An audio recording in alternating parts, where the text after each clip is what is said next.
What inspires change? What motivates us? It's what's inside that moves us. What moves you? Get the Scion story at Scion.com.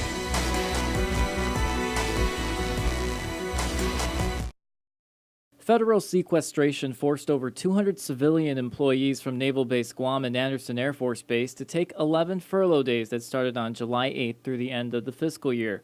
However, Defense Secretary Chuck Hagel announced due to cost-cutting efforts, they were able to reduce the furlough days down to 6. Joint Region Marianas Public Affairs Officer Lieutenant Matt Knight tells PNC this means they go back to a normal schedule soon. And what this really does is, as of the week of 18 August, most of our civilians have already taken the allotted 6 days. So we go back to normal operations, which is great news for our civilians. They return to their normal pay.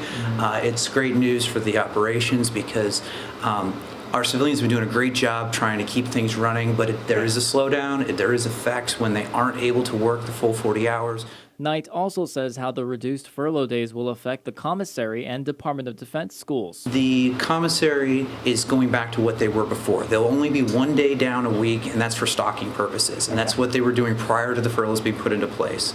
As far as Dodaic goes, since it's been reduced, there actually is not an impact now to the teachers. So the kids won't see any impacts on their school days, and any of the administrators that would have been affected have already taken their furlough days by the time the school year starts. Knight emphasizes the DoD civilian workforce is an integral part of their manpower. He mentions the military leadership is grateful because their hard work and dedication through this hardship has been critical to their success. Looking ahead, Secretary Hagel warns an additional $52 billion in forced sequestration cuts could pose challenges when the new fiscal year begins in October. This includes, among other things, ending the taxpayer subsidy for commissaries, reduction in military overseas cost of living allowances, and perhaps more furlough days.